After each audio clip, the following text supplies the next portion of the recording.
What's up, everybody, and welcome back to Politics with Steve. All right, so as usual, before we get started, I want to ask everybody to take a second, subscribe to my YouTube page, sign up for my email list. Those are the best ways to stay in the loop on all things Politics with Steve. And without further ado, let's get to it.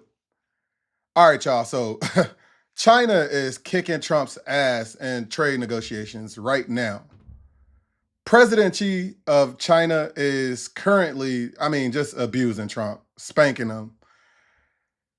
This is getting so bad that Trump got American farmers going all around national TV complaining about how Trump's tariffs is killing their market and, it's just making it very difficult for them to sell their product, right? We've seen the president of the Nebraska Farm Bureau pissed that Trump planned to import beef from Argentina. We got over 30% of farmers in Arkansas projected to be bankrupt by next year.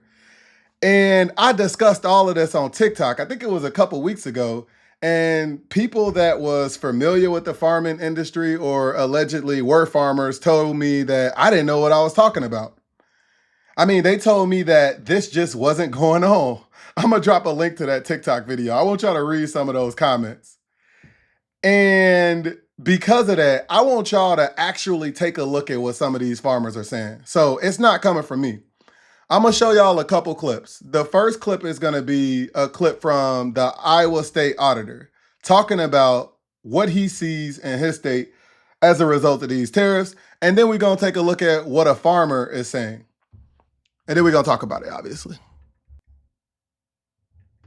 I think one of the biggest pieces of this that's generally missed is during the first Trump administration, the Chinese government decided to get ready for a continuation of trade wars. So they built the single biggest deep water port on the planet in Peru.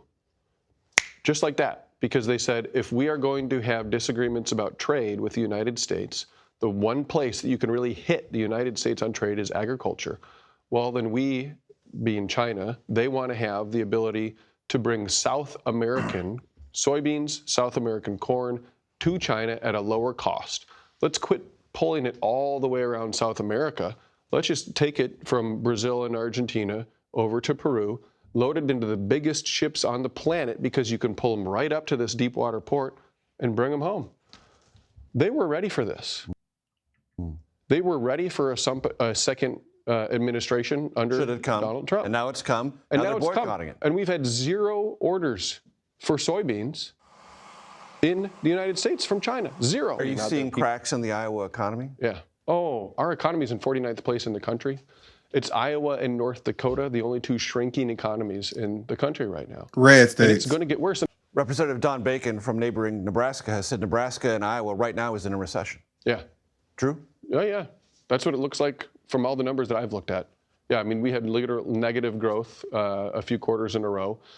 We just had a 10%, if you go April to April, that's an older number, but April to April, 10% drop in state tax receipts. And you blame this on President Trump? I look at this and I say, right now, we're talking about ag policy that is clearly his decision. I'm not interested in assigning blame. I'm just interested in accountability. All right, so there we go. And he said a lot of important stuff, but again, red states is being killed by Trump's tariffs. All right, y'all. So this is a soybean farmer from Iowa. Soybean farmer from north central Iowa. Thank you so much for joining us, April. With China no longer buying, how are you feeling the impacts? Yeah, well, in Iowa, where I'm from, we're very lucky because we feed a lot of livestock and have biodiesel plants. So, I have the option to either sell to a cargo plant or my co-op, but they, after the domestic use is over, export to China, just isn't there. And the poor North Dakota and South Dakota farmers have nowhere to go Red states. With their soybeans, or, if you have to store it, they're charging, commercial storage is charging a lot just because they can't get rid of those soybeans where we're normally exporting them. Yeah, let's talk about that. President Trump recently agreed to throw Argentina a $20 billion financial lifeline. Argentina is a competitor in the soybean business. So how do you feel Yep. about that move? Well, that was, like I said, insult to injury. That was our hope now, because right now I just wrapped up soybean harvest. Now is when China buys the majority of their soybeans, because we're in the middle of harvest. Our beans are cheap. It's very abundant. And then Argentina takes off their export tax, and China comes in 2 days and buys their needs for the next few months. So they don't, as far as soybeans are concerned, they don't have a reason to negotiate until really later next year, and that's when Brazil comes into play. So it's not very encouraging for soybean farmers these days. And one critical thing that she mentioned was Argentina removed their export taxes. They was able to do that because they had the extra funds from the bailout that Trump gave them. Again, this is just embarrassing. President Xi is bankrupting at least 3 Republican states. Now Trump is threatening additional 100% tariffs to China, and they responded by placing new export controls on rare earth material. Now, that's big because China accounts for over 90% of rare earth material processing. Now, the Trump administration is claiming, China is taking things too far now. And, China, this is crossing the line. And these export controls are crazy. I mean, they basically say that any product that contain even traces of materials, of these rare earth materials, has to notify the Chinese government and get their green light to be moved across borders. The Center for Strategic and International Studies wrote an article about how this threatens U.S. defense supply chains. I've heard experts say that it can potentially hurt the car making industry, even for EVs. And China's defending this by saying that, hey, we just responding to the U.S. breaking their agreement not to keep dropping new tariffs on us. And y'all allegedly broke that agreement. I mean, that's what China's saying.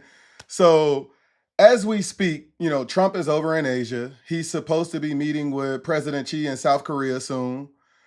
But again, I mean, I'm going to keep calling this embarrassing, right? Like, Trump been begging to meet Xi since he first took office. And dude been running around the countries, meeting other world leaders, building ties with all of the other countries that, Trump pissed off with these tariffs. Even doing something like destroying USAID, China was happy about that because they were able to jump in and fill that need.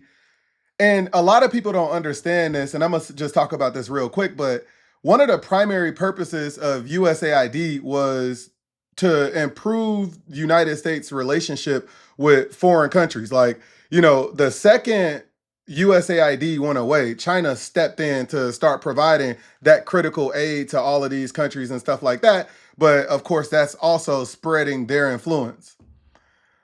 So as recently we see Taco Trump is backing off tariffs again. He's now realizing a point we've been making the entire time, that some things like bananas and coffee beans they just aren't available to be produced in the United States. It just can't happen.